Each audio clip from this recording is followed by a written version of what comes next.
اللهم صل على سيدنا محمد يا رب صل وسلم دائما أبدا على حبيبي. السلام علیکم دوستو، سبسکرائب کیجئے ہمارے یوٹیوب چینل کو اور ساتھ ہی ساتھ بیل آئیکن کو آل پہ کیجئے ہمارے ویڈیو سب سے پہلے دیکھنے کے لیے. وہاں پر ملاحظہ کر کے آ رہے ہیں. اللہ پاک نے قرآن مجید کی تفسیر کا بھی بہت ہی عمدہ ملکہ عطا فرمایا ہے. ہمارے لیے بڑی خوشی کی بات ہے کہ حضرت والا کی دعوت پر آپ ہمارے درمیان تشریف فرما ہیں. میں ادب و احترام کے ساتھ حضرت مولانا انیس احمد صاحب آزاد قاسمی بالگرامی کو دعوت دیتا ہوں کہ وہ اپنے خطاب عالی سے ہم سب کو مستفید فرمائیں.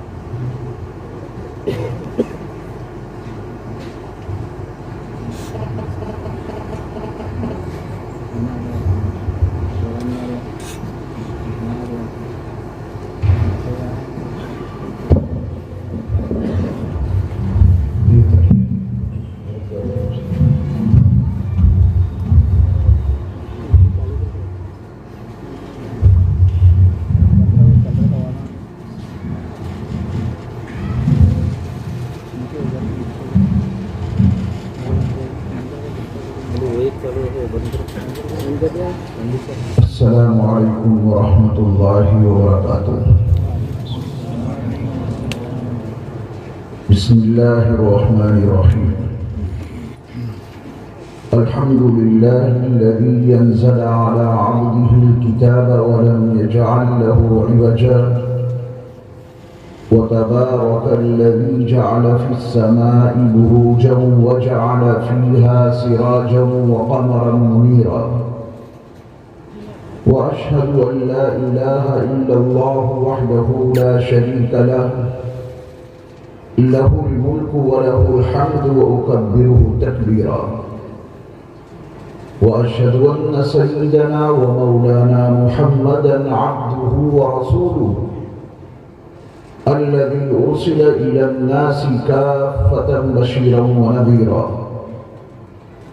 وصلى الله تعالى عليه وعلى آله وأصحابه وأزواجه وذرياته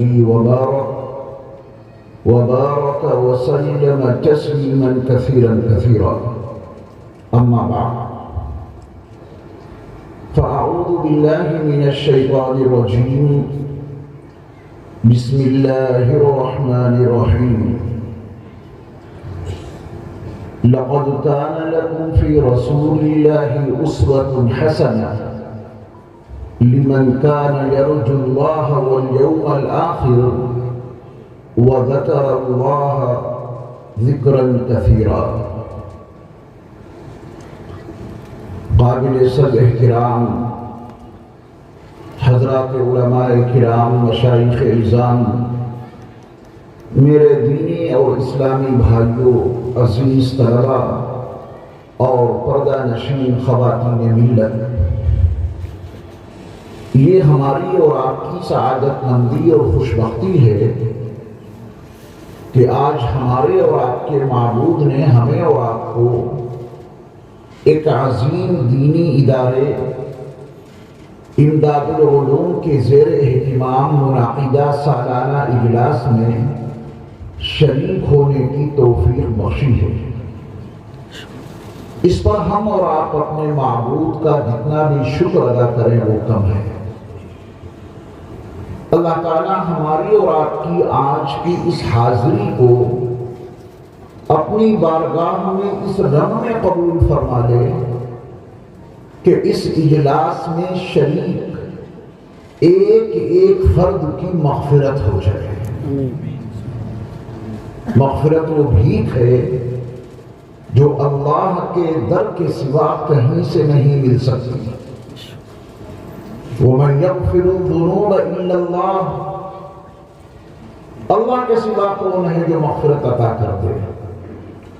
ہم سب یقیناً مغفرت کے بھکاری ہیں، اللہ ہم سب کو مغفرت کی بھیک عطا کر دے۔ آپ لوگ یقیناً بڑے سعادت مند ہیں کہ آپ کو ایک ایسے عظیم عالم دین صاحب نسبت بزرگ کی سرپرستی حاصل ہے جنہیں اللہ رب العزت نے بے شمار خصوصی صلاحیتوں سے مالا مال کیا ہے، اور ان کا فیض پورے علاقے میں علی وجہ کمال جاری اور ساری ہے۔ میری مراد ہے میرے محسن و کرم فرما حضرت مولانا عبدالقوی صاحب دامت برکاتہم العالیہ، جن کی سعی پیہم اور جہد مسلسل کے نتیجے میں الحمدللہ اس علاقے کی سرزمین پر نئے نئے دینی ادارے قیام پذیر ہو رہے ہیں اور نئی نسل ان سے الحمدللہ مستفیض ہو رہی ہے۔ آج ہماری گفتگو کا جو عنوان ہے اس میں نبی کریم صلی اللہ علیہ وسلم کی ذات گرامی میں ہمارے اور آپ کے لیے جو اسوہ حسنہ ہے اس پر میں گفتگو کروں گا، اور پھر انشاءاللہ جو ازدواجی زندگی ہے اس کے تعلق سے بھی کچھ ضروری معروضات آپ کی خدمت میں پیش کروں گا۔ آج کی اس اجلاس میں شریک ہو کر مجھے بڑی مسرت اس بات سے بھی ہوئی کہ حضرت والا نے مجھے عناوین دیے کہ اس پر گفتگو کرنا ہے، ورنہ عام طور پہ ہوتا یہ ہے کہ مقرر جہاں جاتا ہے اسے یہی نہیں معلوم کہ یہاں کا تقاضا کیا ہے، مرض کیا ہے، دوا کیا دی جا رہی ہے۔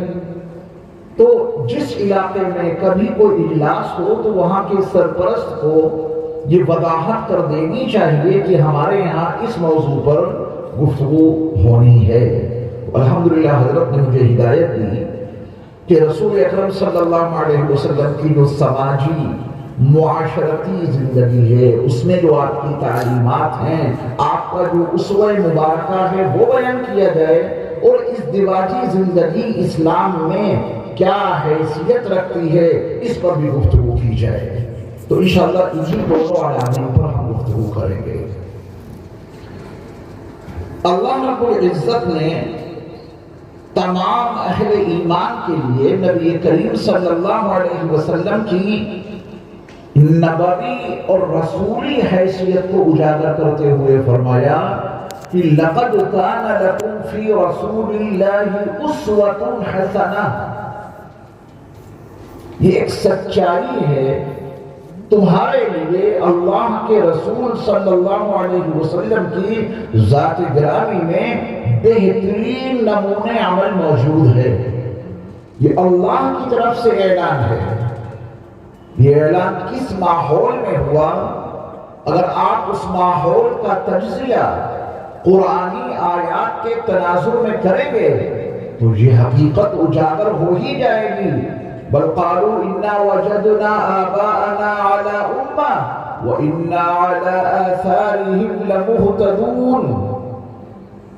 جب نبی صلی اللہ علیہ وسلم نے ان کے سامنے ایمان اور اسلام کا پیغام رکھا کہ تم سب کی کامیابی اس دین میں ہے جو میں لے کر کے آیا ہوں، اس کی پیروی کرو، تو آپ علیہ السلام کے سماج اور معاشرے کے لوگ پکار اٹھے، ہم آپ کا طریقہ نہیں اپنائیں گے، ہم نے اپنے آباء و اجداد کو ایک شریعت پر پایا ہے، ہم انہی کی پیروی کر کے ہدایت یافتہ ہو جائیں گے۔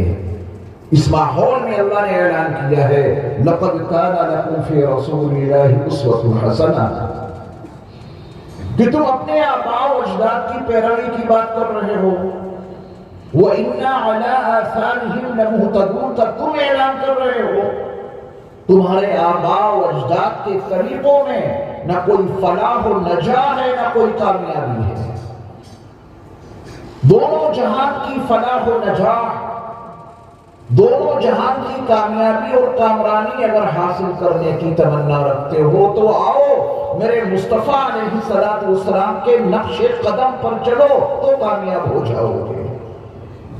اور اس سے اگلی آیت میں اللہ رب العزت نے ماقبل کے تمام رسولوں اور تمام نبیوں کے حوال پیش کر دیے کہ آپ سے پہلے میرے محبوب، آپ سے پہلے جتنے بھی رسول اور جتنے بھی نبی اس دھرتی پر برپا ہوئے، جب ان نبیوں رسولوں نے اپنی قوم کو میرا پیغام سنایا تو سب یہ کام آسان نہیں ہے۔ کون ہے جو اپنی شخصیت کو پیش کر دے؟ جو بھی پیش کرے گا ہر چہار جانب سے عیب جوئی شروع ہو جائے گی۔ یہ کہتا ہے کہ میری زندگی دیکھو، اس کو تو ہم نے کھڑے کھڑے پیشاب کرتے ہوئے دیکھا ہے، آج اپنے آپ کو پیش کر رہا ہے کہ میری شخصیت دیکھو۔ ہم نے تو اسے بازار میں چلتے پھرتے کھاتے ہوئے دیکھا ہے۔ ایک شریف انسان کی شریفانہ زندگی کا یہ حصہ ہو ہی نہیں سکتا۔ اور ہم نے تو اسے گالی بکتے ہوئے دیکھا تھا، یہ ہمارا دوست تھا بچپن کا، گالی کے علاوہ اس کی زبان پہ کوئی لفظ ہی نہیں آتا تھا، آج یہ بزرگ بنا بیٹھا ہے۔ اس دھرتی پر بسنے والے انسانوں میں کس کی یہ ہمت ہے اور کس کی یہ مجال کہ وہ اپنی زندگی کو پیش کر دے؟ اگر تم مجھے جاننا چاہتے ہو، میرے پیغام کی حقانیت کو سمجھنا چاہتے ہو، میرا علم جو وحی کے ذریعے آیا ہے وہ بعد میں پڑھنا، فَقَدْ لَبِثْتُ فِيكُمْ عُمُرًا مِّن قَبْلِهِ، اس وحی کے نزول سے پہلے میں نے اپنی زندگی تمہارے درمیان گزاری ہے۔ افلا تعقلون، کیا تم عقل سے کام نہیں لیتے؟ عقل سے کام لو۔ میرا بچپن دیکھو، ابن اسحاق کے حوالے سے حلیمہ سے پوچھو، سیدہ حلیمہ سے معلوم کرو کہ تم نے نہ جانے کتنے بچوں کو دودھ پلایا ہے۔ ذرا عبداللہ کے در یتیم اور آمنہ کے لخت جگر اور عبد المطلب کے پوتے اور ابو طالب کے بھتیجے کو تو جو تم نے دودھ پلایا، ذرا اس کی کیفیات بیان کرو۔ فَقَدْ لَبِثْتُ فِيكُمْ عُمُرًا مِّن قَبْلِي سمجھو۔ حلیمہ سے پوچھو، سعدیہ رضی اللہ تعالیٰ عنہ بتائیں گی کہ میں نے نہ جانے کتنے بچوں کو دودھ پلایا، لیکن جب عبداللہ کے در یتیم اور آمنہ کی لخت جگر کو دودھ پلانے کی باری آئی تو اس لاڈلے نے کبھی بائیں پستان میں منہ تک لگایا نہیں، منہ نہیں لگایا بائیں پستان میں، دودھ پیا ہمیشہ ایک پستان سے، داہنے پستان سے، اور بائیں پستان کے دودھ کو ہمیشہ میرے لاڈلے محمد نے اپنے رضائی بھائی کے لیے چھوڑ دیا۔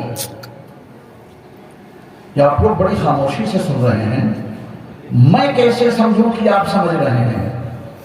یہاں نارائن کھیڑے میں سبحان اللہ کہنے پر جی ایس ٹی لگتی ہے کیا؟ نہیں لگتی ہو تو بتا دیجیے کہ صاحب اگر ہم نے سبحان اللہ کہا تو کل بل آ جائے گا جی ایس ٹی کا۔ یہاں سبحان اللہ کہنے پر جی ایس ٹی نہیں لگتی، ادھر آپ کی زبان سے سبحان اللہ کیا نکلا کہ ادھر آپ کے رب نے آپ کے لیے جنت میں درخت لگا دیا۔ سبحان اللہ۔ تو سبحان اللہ کہنے سے درخت لگتے ہیں جنت میں، جی ایس ٹی نہیں لگتی۔ اب جتنے لگوانے ہوں کوئی بات سمجھ میں آئے تو بولنا ہی، اور وہ اس مقصد کے لیے کہ مجھے بھی تو معلوم ہو کہ آپ سمجھ رہے ہیں۔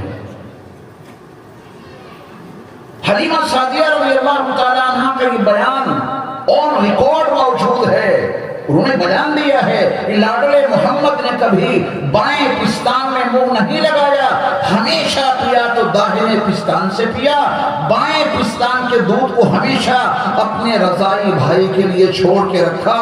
یہ علامت تھی اس بات کی کہ یہ بچہ مستقبل قریب میں عدل و انصاف کا علم بردار بن کر نمودار ہوگا۔ سبحان اللہ۔ فَقَدْ لَبِثْتُ فِيكُمْ عُمُرًا مِّن قَبْلِي، اگر میں نبی علیہ السلام کی اس 40 سالہ زندگی کے وہ واقعات سناؤں جو نبی علیہ السلام کی 40 سالہ حیات مبارکہ کے یہ واقعات آپ کی نبوت اور رسالت کی دلیل بن کر نمودار ہوئے تو سارا وقت تو اسی میں لگ جائے گا۔ بس یہ جملہ یاد رکھیے گا، انسان اپنی علمی شخصیت آسانی سے لوگوں کے سامنے پیش کر دے گا، ذاتی شخصیت، ذاتی وجود یہ کوئی نہیں پیش کر سکتا۔ میرے مصطفیٰ علیہ السلام کی وہ زندگی جو جبل نور کی آخری چوٹی پر بنے ہوئے غار حرا میں اولین نزول وحی سے پہلے کی تھی، نہ جانے کتنی متبرک اور مقدس اور پر نور تھی کہ خدیجہ سے جب کہا کہ خدیجہ میں تمہارا صرف شوہر ہی نہیں بلکہ اب اللہ کا رسول بن چکا ہوں، مجھ پر وحی کا نزول ہو گیا ہے، وہ 15 سالہ ازدواجی زندگی کتنی مقدس تھی کہ خدیجہ پکار اٹھی اشہد ان لا الہ الا اللہ و اشہد ان محمدا عبدہ و رسولہ۔ ہم اور آپ یہاں قرآن و حدیث کی باتیں سن رہے ہیں، گھر چلیں اہلیہ سے کہیں کہ آج حضرت مولانا عبدالقوی صاحب دامت برکاتہم العالیہ کے ادارہ امداد العلوم کے زیر اہتمام جلسہ منعقد ہوا تھا، اس میں قرآن و حدیث کی باتیں سنی، میں بدل گیا اور دل کی دنیا تبدیل ہو گئی۔ اللہ نے عظمتوں اور رفعتوں پہ فائز کر دیا، ولایت کا مقام عطا کر دیا۔ اہلیہ محترمہ سے کہیں کہ اگر بیعت ہونا ہے تو اب مولانا کے پاس جانے کی ضرورت نہیں ہے، یہ دست حق پرست موجود ہے، اس پر بیعت کر لو۔ اللہ نے خود مجھے ولایت کے مقام پہ فائز کر دیا ہے۔ جو جواب ملے گا وہ ہر ایک کو معلوم ہے نا؟ تم اور ولایت تمہاری پوری زندگی مجھے معلوم ہے۔ کھانے میں مرچیں تیز ہو گئیں تو کتنے تانے تم سناتے رہے، وقت پر کوئی کام نہ کیا تم نے کتنے تانے دیے۔ ولایت ہر شخص کو مل سکتی ہے مگر تم ولایت کے مقام پر فائز نہیں ہو سکتے کیونکہ ہمارا گندا کردار ان کے سامنے ہے۔ میرے مصطفیٰ علیہ السلام نے 25 سال سے لے کر 40 سال تک یعنی 15 سال حضرت خدیجہ کے ساتھ جو ازدواجی زندگی گزاری ہے، جو فقط لبثت فیکم عمرا من قبل ہی کے زمرے میں آتی ہے، وہ کتنی مقدس زندگی تھی۔ خدیجہ نے بلا تردد بلا شک اور شبہ آپ علیہ السلام کا دین قبول کر لیا۔ یہ میرے مصطفیٰ کے کردار کی بلندی کی علامت ہے۔ سبحان اللہ۔ باہر نہ جائیے،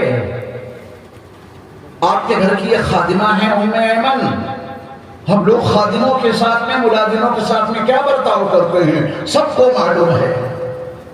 میرے مصطفیٰ نے ام ایمن کے ساتھ میں نہ جانے کتنا اچھا برتاؤ کیا ہوگا جب گھر کی خادمہ اور باندی کو پتہ چلا کہ یہ میرے مخدوم اللہ کے رسول بن چکے ہیں، بلا تردد وہ بھی پکار اٹھی اشہد ان لا الہ الا اللہ و اشہد ان محمدا عبدہ و رسولہ۔ یہ فقط لبثت فیکم عمرا من قبلہ کی ایک زندہ و جاوید مثال ہے۔ بچے ہوتے ہیں ان کو سب لوگ ڈانٹتے ڈپٹتے رہتے ہیں، مسجد میں تھوڑے سے آگے صف میں پہنچ گئے تو آگے والوں نے پیچھے بھگا دیا، جلسے میں ان کی ذرا سی شرارت ہو گئی، پیار و محبت کے ساتھ میں کون سمجھاتا ہے، ایک آدھی تھپڑ رسید کی اور بھگا دیا۔ بچے ہیں بچے، انہیں نہیں معلوم کہ بڑوں کا احترام کیا ہوتا ہے، کیوں نہیں معلوم؟ کیونکہ بڑوں نے ان کے ساتھ میں شفقت کا معاملہ ہی کب کیا۔ کروڑوں درود و سلام ہو نبی آخر زمان صلی اللہ علیہ وسلم پر، جنہوں نے ترتیب ہی یہ بتا دی من لم یرحم صغیرنا، چھوٹوں کا تذکرہ پہلے ہے، جو ہمارے چھوٹوں پر رحم نہ کرے اور جو چھوٹا اپنے بڑوں کا احترام نہ کرے وہ ہم میں سے نہیں۔ ترتیب میں کون پہلے ہے؟ چھوٹے۔ بڑے اگر چھوٹوں پر شفقت کریں تو چھوٹوں کو بڑوں کا احترام سمجھ میں آئے گا۔ حضرت علی تو چھوٹے سے ہی ہیں، چھوٹے سے ہیں علی۔ میرے مصطفیٰ علیہ السلام نے چھوٹے سے علی کے ساتھ میں کتنی شفقتیں رکھی ہوں گی، اللہ اکبر، کتنا بھرپور مقدس کردار رہا ہوگا میرے مصطفیٰ علیہ السلام کا علی بن ابی طالب کے ساتھ۔ جیسے انہیں معلوم ہوا کہ میرے چچا زاد بڑے بھائی اللہ کے رسول بن چکے ہیں، وہ 10 سال کی عمر میں پکار اٹھے اشہد ان لا الہ الا اللہ و اشہد ان محمدا عبدہ و رسولہ۔ اور دوست کو تو خوب معلوم ہوتا ہے کہ میرے دوست کا بچپن کن گلیاروں میں گزرا ہے، دوست سے کچھ نہیں چھپتا ہے۔ ایک دوست کو دوسرے دوست کی پرائیویٹ زندگی خوب معلوم ہوتی ہے، کون کیسا ہے۔ آپ کے علم میں یقیناً یہ حقیقت ہوگی کہ سیدنا ابو بکر صدیق رضی اللہ تعالی عنہ میرے مصطفیٰ علیہ السلام کے بچپن کے دوست تھے، بچپن کے۔ میرے مصطفیٰ کی یہ دوستی کتنی مقدس ترین ہوگی، کتنی مقدس ترین۔ دوست کو جب معلوم ہوا کہ میرا دوست اب اللہ کا رسول بن چکا ہے تو ابو قحافہ کے بیٹے ابو بکر پکار اٹھے، اشہد ان لا الہ الا اللہ واشہد ان محمدا عبدہ ورسولہ، کیونکہ ابو بکر کے سامنے میرے مصطفیٰ کی وہ 40 سالہ مقدس ترین زندگی تھی جس کے لیے اللہ نے یہ کہلوایا ہے قوم سے فقد لبثت فیکم عمرا من قبلی، اس نزول وحی سے پہلے میں نے تمہارے درمیان اپنی عمر کا ایک بڑا حصہ گزارا ہے۔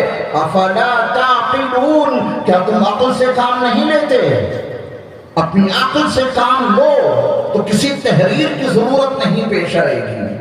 تم اپنی عقل سے کام لے لو، کسی وحی کی ابھی ضرورت نہیں پیش آئے گی۔ ذرا اپنی عقل سے کام لو تو تمہاری زبان نہیں تمہارا ضمیر پکار اٹھے گا کہ عبداللہ کے در یتیم آمنہ کے لخت جگر یقیناً اللہ کے رسول ہیں۔ ہرقل کا نام سنا ہوگا آپ نے، قیصر روم، آدھی مغربی دنیا کا اکیلا مالک۔ الف لام میم غلبت الروم فی ادنى الارض وهم من بعد غلبهم سيغلبون فی بضع سنین۔ جب آپ ان آیات کی تفسیر پڑھیں گے دنگ رہ جائیں گے قرآن پیش گوئی پر۔ اور پھر وہ وقت آیا کہ جب ایران نے روم کو ملک شام میں شکست دے کر بھگا دیا تھا اور قرآن نے کہا تھا کہ 9 سال کے اندر اندر یہ روم پھر غالب آ جائے گا اور ایران کے پیر توڑ کے اسے واپس کر دے گا۔ قرآن نے جو کہا تھا وہی ہوا۔ 9 سال پورے نہ ہو سکے، روم پھر غالب آ گیا ملک شام پر اور ایرانیوں کو یہاں سے مار بھگایا۔ ہرقل کے ذہن میں بڑا مذہبی آدمی تھا، یہ بہت بڑا عالم تھا ہرقل، منجم تھا ہرقل۔ ستاروں کو دیکھ کر اس نے ایک اعلان تو یہ کر دیا تھا کہ مختوم کا بادشاہ پیدا ہونے والا ہے، زمانہ آ چکا ہے جو مختوموں کا بادشاہ نمودار ہوگا۔ بڑا پڑھا لکھا آدمی تھا ہرقل، قیصر روم، اور مذہبی آدمی تھا۔ حضرت عیسیٰ علیہ السلام کا پیروکار تھا۔ بیت المقدس کا قدیم نام ہے ایلیا، بڑا قدیم نام، اس کے بہت سارے نام ہیں۔ جس زمانے میں ہرقل قیصر روم سجدے شکر ادا کرنے کے لیے فلسطین آیا، بیت المقدس آیا، اس زمانے میں اس شہر کا نام ایلیا تھا۔ اور یہ اس دور کی بات ہے جب سن 6 ہجری میں مکہ المکرمہ کے زیری علاقے میں حدیبیہ کے مقام پر میرے مصطفیٰ علیہ السلام قریش کے ساتھ صلح کر چکے تھے۔ صلح حدیبیہ آپ کے علم میں ہوگی، عجیب انداز کی صلح ہے یہ، اور یہی صلح حدیبیہ فتح مکہ کا سبب بنی تھی۔ صلح حدیبیہ کے بعد نبی علیہ السلام نے بادشاہوں کے نام خطوط لکھوانے شروع کیے۔ صلح حدیبیہ کے بعد، اس سے پہلے نبی علیہ السلام نے کسی بادشاہ کو، کسی حاکم وقت کو کبھی کوئی خط نہیں لکھوایا تھا۔ آپ علیہ السلام نے جب بہت سارے بادشاہوں کے نام خطوط لکھے، اس میں ایران کا بادشاہ خسرو بھی شامل ہے، مصر کا بادشاہ مقوقس بھی شامل ہے، اور یہ مقوقس جس شہر میں میرے مصطفیٰ کے زمانے میں حاکم بن کر رہ رہا تھا وہاں یہ فقیر 3 مرتبہ جا چکا ہے۔ یہ قاہرہ میں نہیں تھا، اس زمانے میں قاہرہ تھا ہی نہیں، قاہرہ شہر کا وجود نہیں تھا۔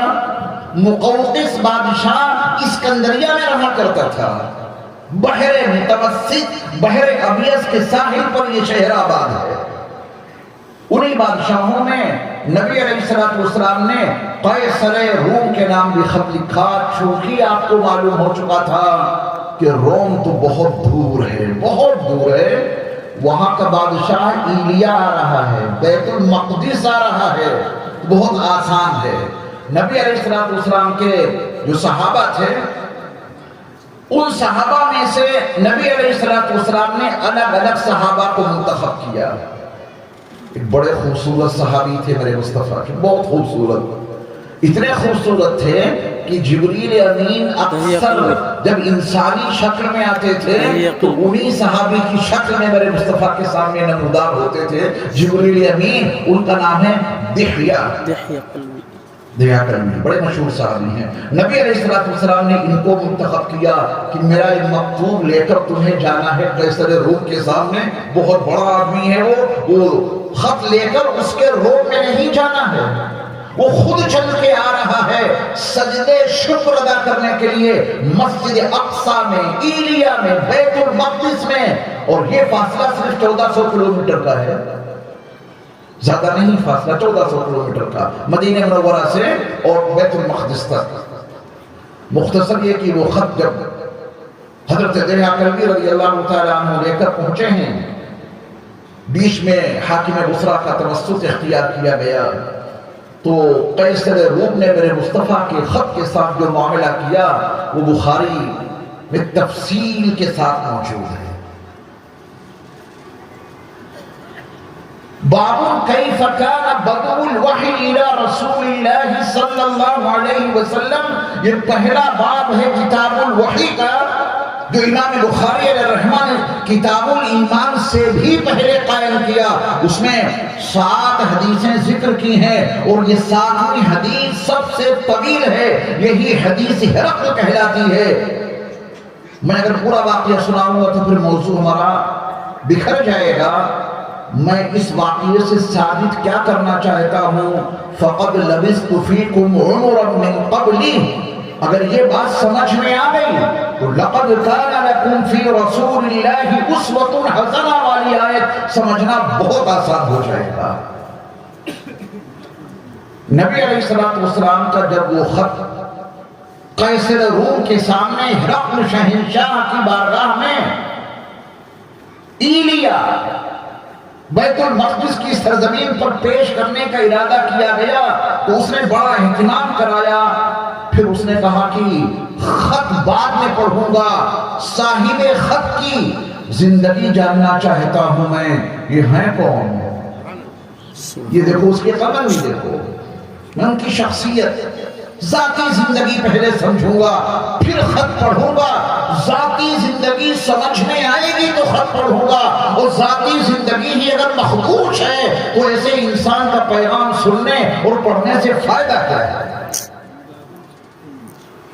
اللہ یہ شعور ہمیں اور آپ کو بھی عطا کر دے۔ میں سچ بتا رہا ہوں، اگر آپ نے توجہ سے آج کا یہ درس سن لیا تو عظمت مصطفیٰ، رفعت مصطفیٰ دلوں کی گہرائیوں میں اترتی چلی جائے گی انشاءاللہ۔ اور یہی جذبہ ہمیں اور آپ کو اطاعت رسول پر آمادہ کرے گا انشاءاللہ، جو ہمارا موضوع ہے آج کی گفتگو کا۔ تو اس نے کہا کہ ان کی ذاتی زندگی پہلے میں سمجھوں گا، پورے ایریا میں اپنے سفیروں کو بھیجا، وزیروں کو بھیجا، تلاش کرو یہ رسول جہاں کے رہنے والے ہیں وہاں کا کوئی شخص اگر تمہیں مل جائے اسے میری بارگاہ میں پیش کرو۔ تلاش کرتے کرتے ملے وہ جو میرے مصطفیٰ کے سب سے بدترین دشمن تھے۔ آپ مکے کی تاریخ اگر پڑھیں گے تو ابو جہل اور ابو لہب ان کے سامنے طفل مکتب نظر آئیں گے، اتنے خطرناک آدمی ہیں وہ۔ ابو جہل کی جہالت اور ابو لہب کی شرارت اس شخص کے سامنے کچھ بھی نہیں، اتنا بڑا فتین شاطر میرے مصطفیٰ کا سب سے بڑا دشمن۔ آپ کے ذہنوں میں شاید ان کا نام تو آ گیا ہوگا، میاں وہ ہیں ابو سفیان، یہ سب سے بڑے بدترین دشمن تھے۔ یہ ابو جہل ابو لہب ان کے سامنے پانی بھرتے تھے، اتنے زیرک، اتنے عقل مند، اتنے سمجھدار تھے۔ یہ تجارتی قافلہ لے کے پہنچے ہوئے تھے بیت المقدس میں، پوچھتے پاچھتے ہرقل کے لوگ پہنچے تو یہ ہاتھ آگے، ان کو لا کے ہرقل کی بارگاہ میں پیش کر دیا۔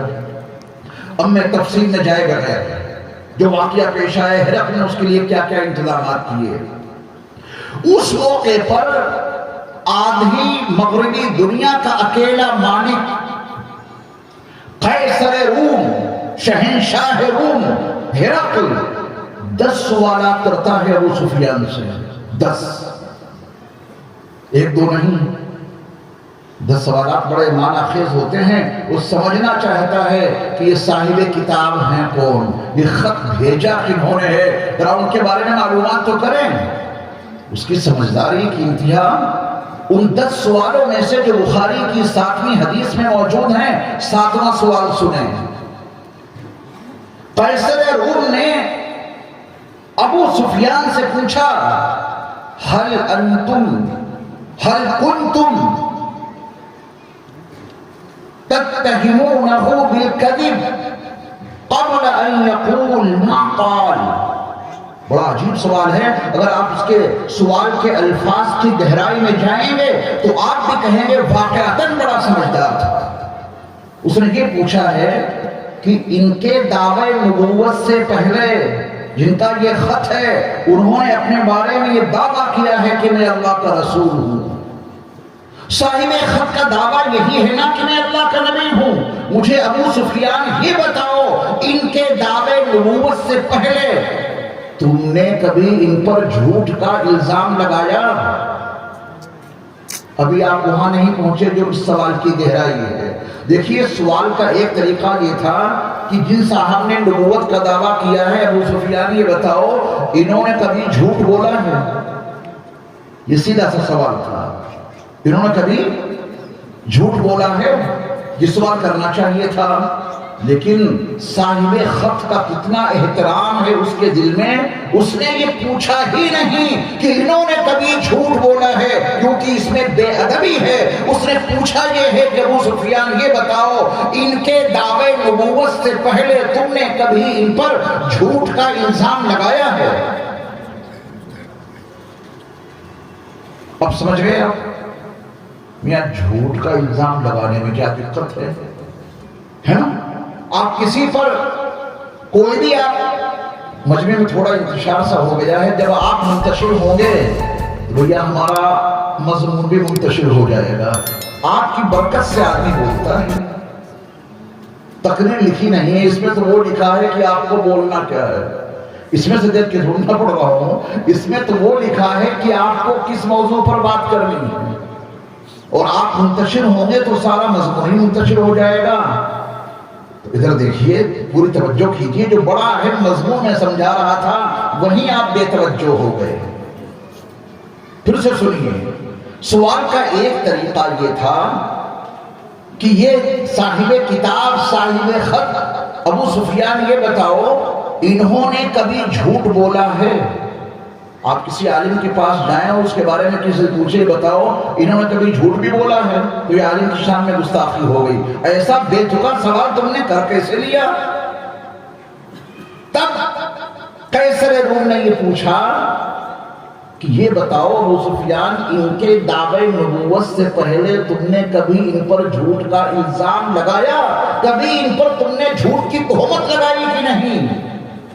تہمت، جھوٹ کا الزام یہ تو بڑی عام سی بات ہے. آپ کسی کے بارے میں کوئی بھی الزام لگا دیں. فقط لبثت فیکم عمرا من قبلی، اللہ نے یوں ہی نہیں کہلوایا، رب کعبہ کی قسم میرے مصطفیٰ کی وہ 40 سالہ زندگی اتنی مقدس ترین زندگی تھی. کسی کو جھوٹا الزام لگانے اور کسی کو جھوٹی تہمت لگانے کی بھی ہمت نہ ہو سکی اس 40 سالہ دور. سبحان اللہ. سوال بھی بڑا پیارا ہے. انہوں نے جھوٹ بولا یا نہیں بولا یہ میٹر ہی نہیں. یہ بتاؤ ان کے دعوے نبوت سے پہلے ان کی 40 سالہ زندگی میں تم نے کبھی ان پر جھوٹا الزام لگایا، کوئی جھوٹی تہمت لگائی؟ تو ابو سفیان کا جواب ہے لا، نہیں. اتنی پاکیزہ زندگی تھی ان کی کہ ہم انہیں الصادق الامین کہا کرتے تھے. اس 40 سالہ زندگی میں کسی کی مجال نہ ہو سکی کہ ان پر جھوٹ کا الزام لگتا، جو ان پر جھوٹ کی تہمت لگتی. یہ ہے میرے مصطفیٰ کی وہ زندگی. ان 10 سوالوں میں سے 7واں سوال میں نے ذکر کیا اور وہ چونکہ بڑا سمجھدار آدمی تھا تو اس نے ابو سفیان کے ہر جواب پر تبصرہ کیا ہے. تبصرہ جانتے ہیں نا، ٹپنی. قیصر روم نے ابو سفیان کے ہر سوال کے جواب پر تبصرہ کیا ہے. جب یہ 7واں سوال کیا اور ابو سفیان نے جواب دیا کہ نہیں، ہم نے کبھی ان پر جھوٹ کا الزام تک نہیں لگایا، ان پر کبھی جھوٹی تہمت تک نہ لگی، تو اس پر قیصر روم کا تبصرہ سنیے اور اپنے رسول علیہ السلام کی عظمت غیروں کے حوالے سے سمجھیے. تب قیصر روم نے کہا تھا کہ ابو سفیان، جو شخص انسانوں کے بارے میں جھوٹ نہیں بول سکتا وہ اللہ کے بارے میں جھوٹ کیوں بولے گا؟ اگر وہ اللہ کے رسول نہیں ہے تو کیوں کہیں گے کہ میں اللہ کا رسول ہوں؟ جو انسانوں کے بارے میں جھوٹ نہیں بول سکتا وہ اللہ کے بارے میں کیوں جھوٹ بولے گا؟ انہوں نے مجھے اپنا رسول بنا کر کے بھیجا ہے. اب 10واں سوال بھی سنیے. آپ کو پتا چلے گا کہ ابو سفیان اتنے بدترین دشمن تھے، لیکن ان کو نبی کی تعلیمات کا کتنا علم تھا. ہم میں سے کسی کو کھڑا کیا جائے اچانک اور پوچھا جائے اپنے نبی کی بنیادی تعلیمات بتاؤ، ایسی تعلیمات جو نیکی کے تمام گوشوں کو محیط ہو جائے، ایسی باتیں بتاؤ اپنے نبی کی، تو 100 مرتبہ تو ہم سوچیں گے کیا بتائیں اور کیا نہ بتائیں. اور ایسی تعلیمات جو نیکی کی تمام انواع کو شامل ہو جائے، مشکل ہو جائے گا نا.